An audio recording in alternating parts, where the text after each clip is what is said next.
नमस्कार दोस्तों, मैं अजय पारिक अपने YouTube चैनल AR एजुकेशन के साथ पुनः आपके सामने हाजिर हूँ। दोस्तों, आज मैं आपके लिए इंग्लिश की वोकैब का सेकंड पार्ट लेके आया हूँ। दोस्तों, जो पहला पार्ट चढ़ाया था उसमें कि उसका रिस्पांस बहुत ही शानदार रहा था, तो आपका पूरा सहयोग रहा, जिसके कारण से मैं आपके लिए दूसरा पार्ट लेके आया हूँ।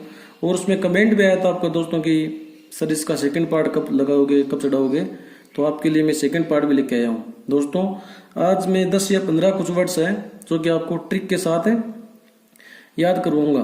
तो दोस्तों, चलो आज सीखते हैं कुछ नए वर्ड्स जो कि एग्जाम नेवी एयरफोर्स एसएससी इसके लिए कुछ इंपॉर्टेंट क्वेश्चन है जो कि एग्जाम में आए हुए हैं और एग्जाम में आने भी वाले हैं। तो दोस्तों, चलो देखते हैं। आज का अपना जो पहला वर्ड हुआ है ट्रपीच्यूड। तो दोस्तों, ये अपना पहला वर्ड क्या है? ट्रपीच्यूड। तो इसको हम इस प्रकार से याद कर सकते हैं दोस्तों कि इसको हम इसको देखते हैं तो ये तो है तड़प और ये होता है एटीट्यूड। तो दोस्तों, इसको हम इस प्रकार से याद कर सकते हैं कि तड़पाने वाला एटीट्यूड, तड़पाने वाला एटीट्यूड, एटीट्यूड। तो दोस्तों, यदि किसी का भी इसको हम इस प्रकार से याद करेंगे तड़प और एटीट्यूड, यानी हम इसको इस ट्रिक से याद कर सकते हैं कि तड़पने वाला एटीट्यूड। किसी का भी तड़पने वाला एटीट्यूड होता है तो हम कहते हैं कि ये एकदम इमोरल व्यवहार कर रहा है। तो इसका सिनोनिमस है वो, या इसका मीनिंग हम देख सकते हैं। इसका होता है इमोरल बिहेवियर। इसका हिंदी मीनिंग होता है नीचता, भ्रष्टता या अधमता। तो इसको हम इस प्रकार से याद करते हैं ट्रिपिट्यूड को कि तड़पाने वाला एटीट्यूड, और इसका मीनिंग हो जाएगा नीचता या भ्रष्टता, अधमता। और इसका एक सिनोनिमस भी है करप्शन, जो कि हम जनरली काम में लेते हैं, करप्शन। तो तड़पाने वाला एटीट्यूड, इससे हम याद कर सकते हैं। तो उसका तड़पाने वाला एटीट्यूड है, इसका मतलब वो क्या दर्शा रहा है? नीचता दिखा रहा है, भ्रष्टता दिखा रहा है। और इसका सिनोनिमस है करप्शन। सेकेंड जो वर्ड है वो अपना रुक्कस।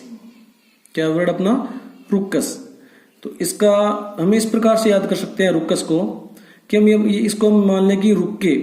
तो हम ये मान सकते हैं कि यहाँ पे अगर रुके पड़ गए, अगर कहीं पे भी रुके पड़ गए तो इसका मतलब वहां पे शोर शराबा हो गया, हंगामा हो गया।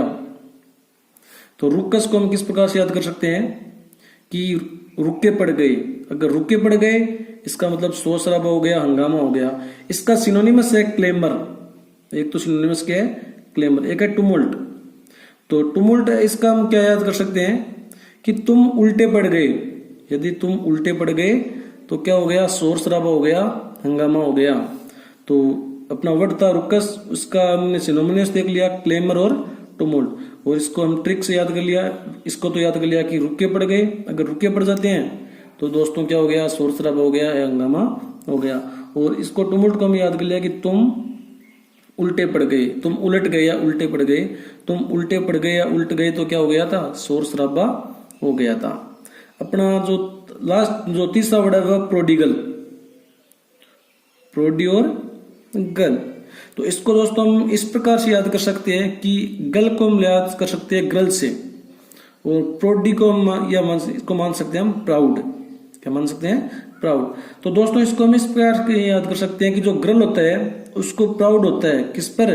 कि वह फिजूल खर्ची ज्यादा करती हैं। दोस्तों, लड़कियों की आदत होती है कि वो क्या करते हैं?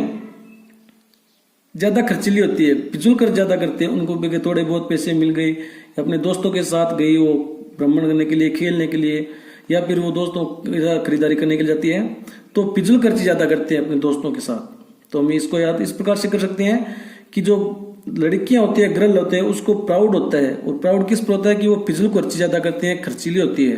ठीक है। तो इसका एक सिनोनिमस है दोस्तों लेविस। तो प्रोडिगल लड़कियों को प्राउड होता है, किस पर होता है? कि वो फिजूल खर्ची करती हैं, खर्चीली ज्यादा होती हैं। और इसका एक सिनोनिमस है लेविस। तो इसको हम इस प्रकार से याद कर सकते हैं कि चाहे लव करो चाहे इश्क करो। ठीक है। लेविस को हम इस प्रकार से याद कर सकते हैं कि चाहे लव करो चाहे इश्क करो, में खर्चा तो करना ही पड़ेगा। और वो लड़कियां करेगी, हमें फिजूल खर्ची करेगी, अपनी खर्चा करेगी ज्यादा। तो इसका भी एक सिनोनिमस है, प्रोडिगल का ही सिनोनिमस है कि लेविस, लव करो चाहे इश्क करो, में खर्चा तो करना ही पड़ता है। इसके बाद में दोस्तों अपना लास्ट नेक्स्ट वर्ड है फ्रूगल। फ्रूगल से हम इस प्रकार से याद कर सकते हैं, अगर यहाँ पे खर्चा ज्यादा कर दिया है गर्ल्स ने तो अब हमें थोड़ा क्या बनना पड़ेगा, मितव्ययी बनना पड़ेगा, कम खर्च करने वाला भी बनाना पड़ेगा। तो यहाँ पे इसका ऑपोजिट है, एंटोनिमस है कि वह है कि फ्रूगल। फ्रूगल होता है मितव्ययी या कम खर्चने करने वाला। इसका सिनोनिमस होता है इकोनॉमिकल। ठीक है, इकोनॉमिकल और फ्रूगल, और इसका सिनोनिमस क्या होता है, इकोनॉमिकल। ये प्रोडिगल या लेविस का ऑपोजिट होता है। इसके बाद में अपना जो वर्ड है वो है एग्जाम्पलर। एग्जाम्पलर से हम इस प्रकार से याद कर सकते हैं कि एग्जाम्पल। एग्जाम्पलर को हम किससे याद कर सकते हैं कि एग्जाम्पलर। तो दोस्तों एग्जाम्पल हमेशा उसी का दिया जाता है जो कुछ श्रेष्ठ करे, आदर्श हो। तो जैसे हम यदि हम कोहली का एग्जाम्पल देते हैं तो हम ये मानते हैं कि कोहली के हर बैट्समैन के लिए आदर्श है। तो इस प्रकार से जो एग्जाम्पलर है उसका मीनिंग हो जाएगा आदर्श या नमूना। एग्जाम्पलर को हम याद कर सकते हैं एग्जाम्पल से कि हम एग्जाम्पल हमेशा उसी का दिया जाता है या उसी का देते हैं जो कि हमेशा क्या है, आदर्श है। हम क्या करते हैं, कोहली का हम एग्जाम्पल देते हैं इसलिए कोहली क्या है, एग्जाम्पलर है हमारे लिए। कोहली को हम एग्जाम्पल देते हैं इसलिए कोहली हमारे लिए क्या है, एग्जाम्पलर है। इसके बाद में ब्रिडिल, ये ब्राइडल, सॉरी अपना नेक्स्ट वर्ड क्या है, ब्राइडल। तो दोस्तों हम इसको इस प्रकार से याद कर सकते हैं कि ब्राइड, ब्राइड का मतलब होता है दुल्हन। तो दोस्तों यदि कोई व्यक्ति दुल्हन ले आया, ब्राइड ले आया, ले से हम जोड़ सकते हैं ले आया। तो दोस्तों यदि कोई व्यक्ति ब्राइड या दुल्हन ले आता है तो हम जानते हैं कि उसकी लगाम उसी दुल्हन के हाथ में आ जाती है। तो हम इसको इस प्रकार से याद कर सकते हैं, ब्राइडल को हम इस प्रकार से याद कर सकते हैं कि ब्राइड ले आया तो उसकी लगाम उसी के हाथ में हो गई, या क्या हो गया, ब्राइड ले आया तो उसकी जो लगाम है या नियंत्रण है वो किसके हाथ में आ जाता है, उसे लड़के की दुल्हन के हाथ में आ जाता है। तो ब्राइडल का मतलब क्या हो गया, लगाम या नियंत्रण करना। तो ब्राइड ले आया, दुल्हन ले आया तो उसका नियंत्रण या लगाम कौन करेगा, उस दुल्हन के हाथ में आ गया। तो दोस्तों ये वीडियो आपको कैसा लगे कमेंट बॉक्स में कमेंट करके जरूर बताएं ताकि मैं नेक्स्ट वोकेब का पार्ट भी आपके लिए लेके आऊं। तो ब्राइडल को मैं इस प्रकार से लर्न किया है कि दुल्हन ले आया, वो ब्राइड ले आया, ब्राइड ले आया तो उसका नियंत्रण या लगाम उस दुल्हन के हाथ में आ गया। इसके बाद में हस्बैंड। दोस्तों एक तो हस्बैंड होता है पति, लेकिन यहाँ पे पति नहीं होगा कि क्या कि हस्बैंड है। हस्बैंड तो पति तो सबको याद है, तो इसका दूसरा मीनिंग है जो मैं आपको बता रहा हूँ, हस्बैंड। हस्बैंड को हम इस प्रकार से याद कर सकते हैं कि ऊपर क्या क्या हमने देखा कि लड़कियां खर्च ज्यादा करती थी, खर्चियां ज्यादा करती, उसके बाद में वो दुल्हन ले आया, दुल्हन ले आया तो अब हस्बैंड क्या करेगा कि उसका हंसते हंसते बैंड बज गया है, क्योंकि ज्यादा खर्च किया, हंसते हंसते वो शादी में खूब खर्च गया तो उसका बैंड बज गया, और बैंड बज गया तो अब क्या करने लग जाएगा, वो किफायत से खर्च करने लग जाएगा। तो दोस्तों हस्बैंड का मतलब पति होता है, और पति क्या दुल्हन ले आ गया तो उसका खर्च ज्यादा हो गया था, खर्च ज्यादा हो गया तो अब क्या करने लग जाएगा, वो किफायत से खर्च करने लग जाएगा। हस्बैंड का दूसरा मीनिंग भी होता है कम खर्च करने वाला या किफायत से खर्च करना, ये भी होता है। तो दोस्तों ब्राइडल दुल्हन ले आया तो लगाम उसके हाथ में आ गई, और हस्बैंड कम खर्च करने वाला, किफायत से खर्च करना ही होता है। उसके बाद में अपना वर्ड है नोस्ट्रम। नोस्ट्रम दोस्तों क्या होता है, नोस्ट्रम को हम इस प्रकार से याद कर सकते हैं कि नोस्ट्रम, यानी हम इसको याद कर सकते हैं कि नाश्ते में रम, नाश्ते में रम। हम इस प्रकार से याद कर सकते हैं दोस्तों कि जब भी हम देखते हैं कि किसी के सर्दी या जुकाम होती है, किसी को खांसी ज्यादा आती है, तो उसकी खांसी अगर किसी भी दवाई से नहीं जाते हैं तो हम उसको कहते हैं कि थोड़ी सी रम शाम को एक खाना खाने के बाद में एक ढक्कन थोड़ा सा रम का ले लें, तो उसको क्या कहते हैं कि उसकी खांसी चली जाएगी। तो हम इस प्रकार से नाश्ते में रम या नोस्ट्रम, इसका मतलब क्या होता है, नाश्ते में रम। अगर थोड़ी सी भी हम रम ले लें तो क्या हो जाएगी, उसकी खांसी चली जाएगी। ये दोस्तों ये कोई ट्रिक नहीं है, लेकिन ध्यान रखना कि ये आपको याद करने का तरीका बता रहा हूं मैं कि नाश्ते में रम, लेकिन कोई नाश्ते में रम लेता नहीं है, लेकिन फिर भी थोड़ा सा बता रहा हूं ताकि आपको लर्न हो जाए। तो नोस्ट्रम, नाश्ते में रम ले ली तो उसकी खांसी चली गई, तो मैं कहते हैं कि ये तो रामबाण है। क्या है, रामबाण। तो हम इसके रास्ते में खाने के बाद में थोड़ी सी रम ले ली तो उसकी खांसी चल जाती है, हम कहते हैं कि ये रामबाण है। तो रामबाण दवा। इसका एक सिनोनिमस होता है पेनेसिया। पेनेसिया होता है रेमेडी फॉर ऑल डिजीज। कोई भी बीमारी होता है उसकी कोई दवा होती है, उसको हम कहते हैं पेनेसिया। एक वन वर्ड भी होता है रेमेडी फॉर ओल्ड डिजीज या क्योर ऑफ ओल्ड डिजीज, जिसमें हम कहते हैं कि रामबाण। तो नोस्ट्रम का मतलब होता है नाश्ते में रम ले लिया, नाश्ते में रम ले लिया। तो वो कहते हैं कि कोई भी बीमारी में रास्ते में रम ले लिया तो वह रामबाण इलाज है, रामबाण दवा है। और इसका एक सिनोनिमस हो गया पेनेसिया। ये भी दोस्तों इंपॉर्टेंट है, बहुत सी एग्जाम में आया ये पेनेसिया। तो पेनेसिया और नोस्ट्रम सिनोनिमस है। उसके बाद में न्यूबाइल।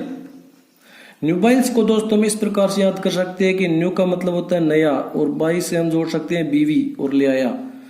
हम ये मान सकते हैं कि यदि कोई व्यक्ति नई बीवी ले आए या नई बीवी लेके आए तो वो कैसी होनी चाहिए, विवाह योग्य होनी चाहिए, नाबालिग नहीं होनी चाहिए।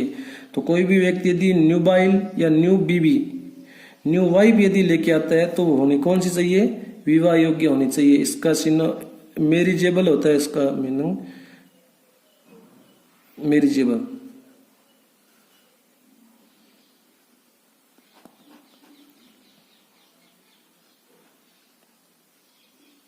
मैरिजेबल यही सिनोनिमस होता है। तो न्यूबाइल यदि कोई व्यक्ति न्यू वाइफ लेके आता है तो वो कैसे होनी चाहिए, विवाह योग्य होनी चाहिए, नाबालिग नहीं होनी चाहिए। क्योंकि नाबालिग होगी तो बहुत लफड़ा हो जाएगा, पुलिस का लफड़ा हो जाता है और जाता है। तो इसलिए करते हैं कि जो वाइफ है वो हमेशा कैसे आनी चाहिए, विवाह योग्य होनी, वही लेके आनी चाहिए। तो न्यू वाइफ लेके आता है तो न्यूबाइल का मतलब होगा विवाह योग्य।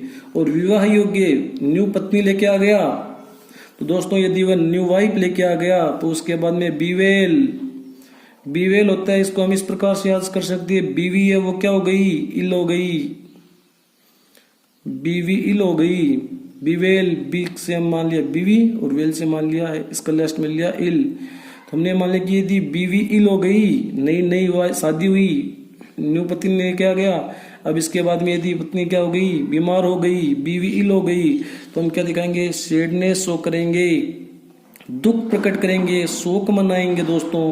क्योंकि अपनी शादी हुई थी, शादी होती बीवी क्या हो गई, इल हो गई। तो बीवेल का मतलब क्या होता है, सैडनेस शो करना, शोक मनाना, दुख प्रकट करना। तो दोस्तों इस प्रकार से आज का अपना ये वर्ड वो के का पार्ट सेकंड लेके आया हूँ। दोस्तों आप मेरे को जरूर कमेंट बॉक्स में कमेंट करके जरूर बताना कि आपको वीडियो कैसा लगा और ट्रिक कैसी रही, ताकि मैं आपके लिए आगे भी कुछ इस प्रकार से वीडियो लेके आ सकूं। Thank you.